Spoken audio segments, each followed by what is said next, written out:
में कहीं न कहीं फाइटिंग है, और फाइटिंग अगर फाइटिंग है तो सभी राजनीतिक दलों को खुले मन से आके उसका विरोध करना चाहिए। तो कहीं न कहीं राजनीतिक दल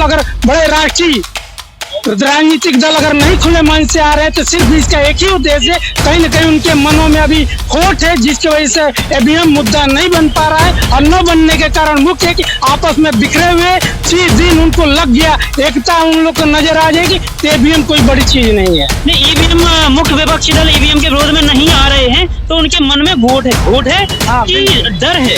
नहीं, मीनू मन में खोट है। तो नहीं चाहते अंदर के ईवीएम बैन हो? नहीं, उन लोगों का मंशा अभी क्लियर ही नहीं है कि हम किस मुद्दे पर और सही तरीके से हमको अभी पूर्ण रूप से लागू ही नहीं किया गया, तो बदलने की तो बात ही दूर है।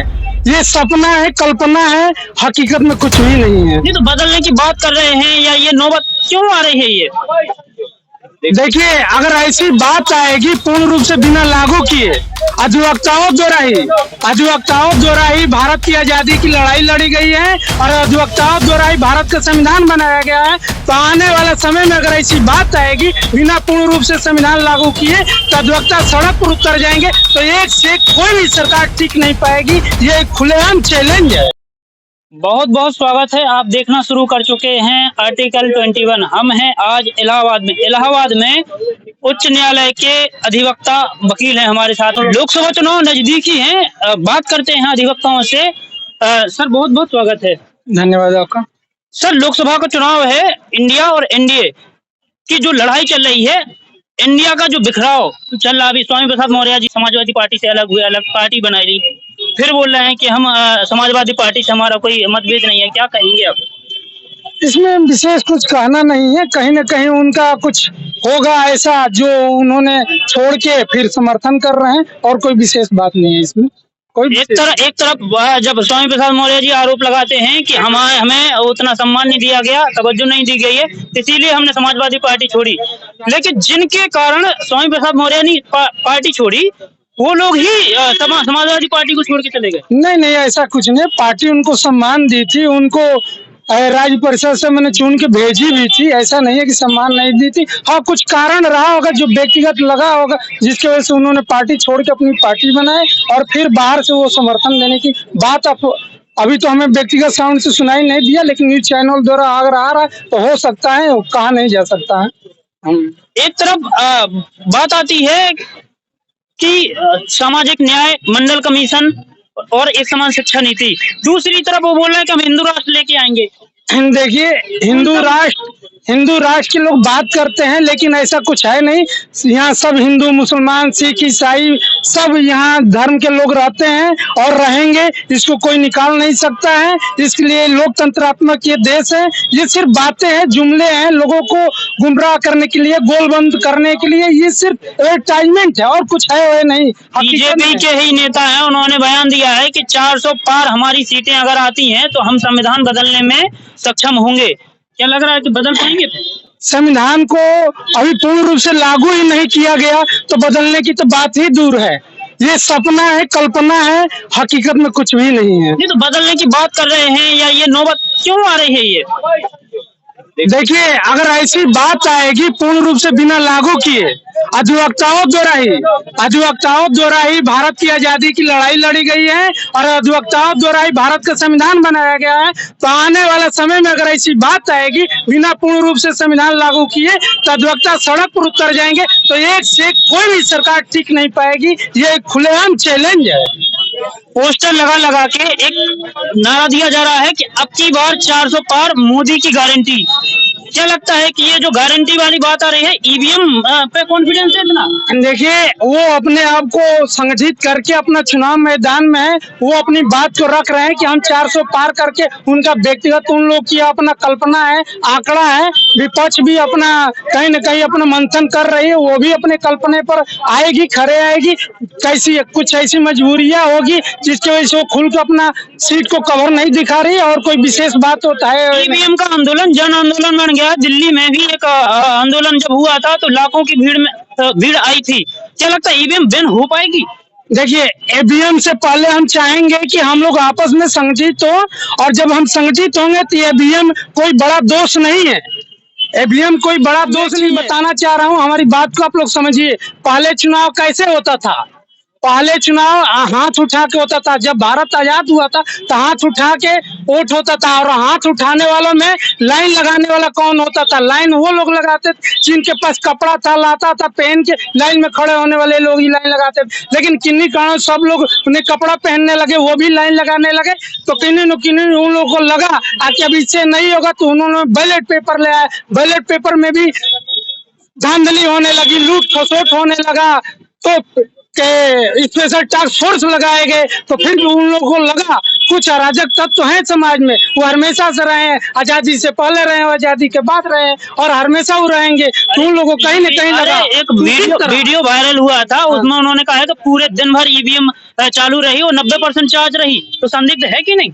देखिए कहीं न कहीं मोबाइल हैंग होता है, उसी तरह ईवीएम में कहीं न कहीं फाल्टिंग है। और फाल्टिंग अगर फाल्टिंग है तो सभी राजनीतिक दलों को खुले मन से आके उसका विरोध करना चाहिए। तो कहीं न कहीं राजनीतिक दल अगर बड़े राजनीतिक दल अगर नहीं खुले मन से आ रहे हैं, तो सिर्फ इसका एक ही उद्देश्य है, कहीं न कहीं उनके मनों में अभी खोट है, जिसकी वजह से ईवीएम मुद्दा नहीं बन पा रहा है। और न बनने के कारण मुख्य है कि आपस में बिखरे हुए चीज दिन उनको लग गया, एकता उन लोग को नजर आ जाएगी, तो ईवीएम कोई बड़ी चीज नहीं है। नहीं, ईवीएम मुख्य विपक्षी दल ईवीएम के विरोध में नहीं आ रहे हैं, तो उनके मन में घोट है हाँ, कि डर है? नहीं, मीनू मन में खोट है। वो नहीं चाहते अंदर के ईवीएम बैन हो। नहीं, उन लोगों का मंशा अभी क्लियर ही नहीं है कि हम किस मुद्दे पर और सही तरीके से। जन अधिकार पार्टी के प्रदेश महासचिव हूँ विधि प्रकोष्ठ का, तो हम लोगों का जो पार्टी है कुछ मुद्दे रखी हुई है, खुल के रखती है। हम लोग समान भागीदारिता की बात करते हैं, सबके हिस्से अधिकार की बात करते हैं, एक शिक्षा नीति की बात करते हैं, हम लोग सबको हिस्सा अधिकार की बात करते हैं। और इस मुद्दे पर रह के राजनीतिक दल अपनी हम लोग की बातों को ग्रहण करते हैं और उस पर अमल लाने की कोशिश करते हैं, लेकिन चुनाव बीतते ही वो अपने फिर पुराने धर्रे पर चले जाते हैं। और कोई विशेष बात नहीं है, धरातल पर कोई काम करना चाहता भी। आप जन अधिकार पार्टी की बात कर रहे हैं, तो जन अधिकार पार्टी जब शुरुआत हुई थी तो उसने जिसकी जितनी संख्या भारी उसकी उतनी हिस्सेदारी, एक समान शिक्षा नीति और ये मांगों को लेकर वो चल रही थी। तो लेकिन अब इतना बोलते हुए नजर नहीं आते हैं आपके। ऐसा कुछ नहीं है। अभी हम लोग संपूर्ण भागीदारी रथ यात्रा हम लोग ने चलाया था, और जो हमारा जनवरी से चलकर अभी तत्काल में खत्म हुआ है। हम लोग 6 चरण का ये हम लोग का कार्यक्रम चला, और प्रत्येक चरण में कम से कम हम लोग 200 किलोमीटर कवर कर रहे थे। और हम लोग हमें लग रहा है कि उत्तर प्रदेश के हम लोग कम से कम 60 से ऊपर विधानसभा 60 से अधिक जिलों को कवर किए होंगे, और कम से कम 300 विधानसभा को हम लोगों ने कवर किया है।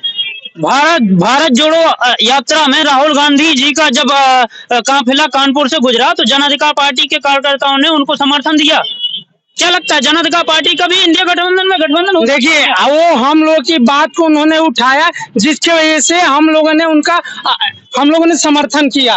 और हमारे वहाँ के कार्यकर्ता, कानपुर के कार्यकर्ता जाके उनका समर्थन किए, इसलिए किए कि उन्होंने हमारी बात को पब्लिक के सामने राहुल गांधी जी ने उठाया, जिसकी वजह से हमारे कार्यकर्ता उत्साहित हो गए और जाके समर्थन किए। जन अधिकार पार्टी हक हिस्सेदारी की बात करती है, तो गठबंधन में भी हिस्सेदारी मिलेगी क्या? ये तत्काल में अभी कुछ कहा नहीं जा सकता है। और वो हमारे मुद्दे पर आ रहे हैं, अगर हम लोग को साथ लेंगे तो जरूर हम लोग साथ में निभाएंगे और साथ चलने के लिए तैयारी हम लोग रहेगी। पहली बात तो देखिए, संविधान कोई बदल नहीं सकता, उसमें अमेंडमेंट हो सकते हैं, संशोधन हो सकते हैं। जो उसका मूल चीज है हमेशा मूल ही रहेगा।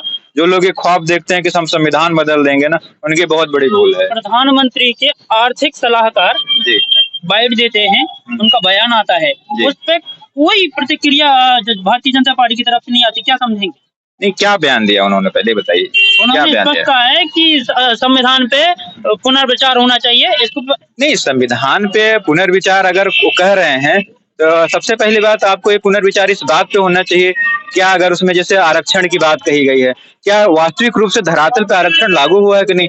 आज अगर आप मैं कहता हूँ बहुत बड़ी नहीं, आप एक इंस्टीट्यूशन पे जाके सर्च करके देख लीजिए, वहाँ जैसे अभी कहा जिसकी संख्या उतना उसकी हिस्सेदारी। आप एक छोटे से आकलन से आप उसका हिसाब निकाल सकते हैं कि वो सच में वो आरक्षण लागू हुआ है कि नहीं लागू हुआ है। तो बहुत बहुत बड़ी बात कहने की नहीं, सिर्फ ये हवा में कह देने कि हम संविधान बदल देंगे तो ये चीजें गलत है। वर्तमान में चुनाव की मुद्दे पे ही रहते हैं। एक तरफ हिंदू मुस्लिम गाय गोबर गंगा मुद्दे हैं, चुनावी मुद्दे हैं, दूसरी तरफ मंडल कमीशन, सामाजिक न्याय, हिस्सेदारी और सम्मान स्वाभिमान की बात हो रही, शिक्षा की बात हो रही। कौन से मुद्दे भारी पड़ेंगे इस चुनाव में? देखिए सबसे महत्वपूर्ण चीजें ये हैं कि गाय का मुद्दा ठीक है, गाय एक जानवर है, ठीक, हम उसको रिस्पेक्ट करते हैं, अगर वैसी कोई बात नहीं।